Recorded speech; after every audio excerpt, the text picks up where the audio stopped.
Hello, dear student. Today we are going to discuss about the Consumer Protection Act, topic class 12, business studies. And here, as we have stated earlier, we will not going to discuss about personal opinion and view, but to discuss what is written over your NCERT textbook, and it is particularly targeted to those students who can read the book nicely and understand the topic also, but they have not gathered the confidence exactly what they are extracting is exactly true. And in this case, I just wanted to give a backup on this part. So today's part of discussion is consumer right. So you have seen your page number 375, your NCERT textbooks, where it is written the consumers right. And rough and rough, there are a total of 6 rights, and we just have to list out the rights. First one, right of safety, right to be informed, right to choose, and a right to be heard, a right to seek redressal, and right to consumer education. So we'll now discuss one by one what are these rights and how you can understand and can protect yourselves with the help of this right. The first of all, right to safety. The consumer has a right to be protected against the goods and services which are hazardous. Goods and services. The goods and services which are hazardous to the life and health. तो क्या है इसमें, क्या लिखा है, किसके लिए hazardous है? To the life and health, मतलब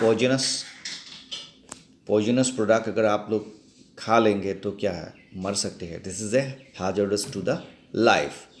ठीक है. अगर इलेक्ट्रिक आइटम्स है जो इसमें आप इलेक्ट्रोक्यूटेड हो सकते हैं, तो इसमें आप नहीं मरेंगे, लेकिन आपका बहुत ज़्यादा सीरियस इंजरीज हो सकता है, तो it is hazardous to the health. So particularly आप अगर एक कार में बैठे हो, अगर आप एरोप्लेन में बैठे हो, आप सी में एक शिप में बैठे हो, तो इसमें खतरा होता है, उसको किसी तरह से मिनिमाइज़ हो जाए जिससे आप मोर सेफ रह सकते हो. ठीक है. तो इनसे लेके छोटे से लेके बड़े पैमाने पर तक हर कुछ में आपका जीवन और आपका स्वास्थ्य का सुरक्षा मिलना आपके लिए एक अधिकार होता है.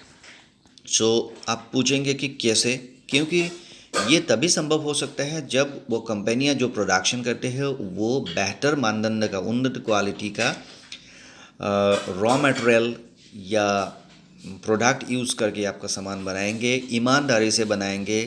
सेफ्टी मेजर्स जो सरकार ने, सेफ्टी मानदंड जो सरकार ने फिक्स करके देते हैं उसको पालन करेंगे और प्रॉपर इंस्पेक्शन करवाएंगे, तब जाके वो सामान सही हो सकता है आपके लिए. तो ये काम उन कंपनीज़ को करना पड़ेगा, उन प्रोडक्शन यूनिट्स को करना पड़ेगा. बिना करके अगर सामान मार्केट में छोड़ देते हैं और उससे आपको खतरा हो जाते हैं, तो ये उनके लिए एक गलत बात होगा. ठीक है. देन हम लोग डिस्कस करेंगे number 2, right to be informed. The consumer had a right to have complete information about the product he intends to buy, including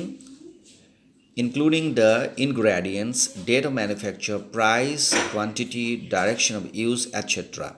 It is because of the reason that the legal framework in India requires the manufacturers to provide such information on the packaging level of the product. देखो, आपको हम मान लेते हैं कि आप matter को understand कर सकते हैं, तो ऐसे केसेस में आपको ये पता होना चाहिए कि ये सामान कब बन चुका है, वो कितना दिन तक सही रहेगा, इसको यूज़ करने का तरीका या इंस्ट्रक्शंस क्या होना चाहिए, इसमें क्या मटेरियल यूज़ हो रहा है, और इस इंग्रेडिएंट्स का कितना परिमाण पे यूज़ हो रहा है, और इसको यूज़ करने का विधि क्या है, और इसमें आपका सुरक्षा नियम क्या पालन करना है, etcetera. All informations is required to be presented before you by the product itself. कभी कभी इसमें क्या होता है, 99% ये संभव हो सकता है by writing over the label of the product. Product का पैकेट के ऊपर में ये सब लिख के आपको बताया जा सकता है, लेकिन कुछ कुछ ऐसा प्रोडक्ट होता है जिसमें कोई लेबल ही होता नहीं है, इसको कोई बनाया नहीं जा सकता, जैसे मशीनरी आइटम्स है, तो उसमें आपको क्या दे सकते हैं, इंस्ट्रक्शनल मैनुअल दे सकता है अलग से, कि इंस्ट्रक्शंस मैनुअल में ये लिख के बताएंगे कि कौन सा क्या करना चाहिए क्या नहीं करना चाहिए। अगर मान लो आपको ऐसा चीज़ है जो इंस्ट्रक्शन मैनुअल भी नहीं दे सकते, ठीक है, इंस्ट्रक्शन मैनुअल भी नहीं दे सकते हैं, आपको समझा तो आपको समझाना पड़ेगा। They have to send a representative to you to explain how it should have to be used and what are your queries regarding it needs to be satisfied. Am I clear for you? I told. Then the number 3 is right to choose. Right to choose का मतलब है that the consumer has the freedom to choose. Consumer has the freedom to choose from a variety of products at competitive price. It implies that the marketer should offer a wide variety of products in terms of quality, brand, price, size, etc. and allow the consumers to make a choice among these. अब क्या होता है, ये very simple है, हम लोग को सभी को ये सुविधा ऑलरेडी मिल चुका है, तो हमको पता ही नहीं चल रहा है कि ये हमारा राइट के आधार पर मिल चुका है। जब हम मार्केट में जाते हैं तो मार्केट में क्या होता है, एक दुकान में घुसते हैं तो दुकान में बहुत सारा प्रोडक्ट्स होते हैं, और आप एज ए कंज्यूमर अगर उन प्रोडक्ट्स को देखना चाहते हैं तो आपको दिखाया जा सकता है, आपको दिखाया जाता है। आपको लगता है कि नहीं दिखाएगा तो आप कैसे खरीदेंगे, हाँ बिल्कुल सही है, आपको नहीं दिखाएगा तो आपको कैसे खरीदेंगे, लेकिन ऐसा भी नहीं है कि आपको खरीदना ही पड़ेगा, लेकिन ये आपका अधिकार के तहत आता है कि आप मांगे और दिखाओ बोल रहे हो। ये जो शॉपकीपर है वो आपको नहीं बता सकते कि नहीं हम अभी नहीं दिखाएंगे, ऐसा नहीं कह सकते। He has to explain you the variety, वो आपको बताना पड़ेगा। अभी आपको समझ में आ रहा है कि जो कुछ हो रहा है एज पर their rights that you are enjoying के तहत पे ही हो रहा है। And the number 4 is right to be heard. The consumer has a right to file a complaint and to be heard in case the dissatisfactions with a goods or a services. Goods मतलब product या services मतलब सेवा। It is because of this reason that many enlightened business firms has set up their own consumer services and grievances cell. Many consumer organizations are also working towards these directions and helping consumers in redressal of their grievances. So what does it mean?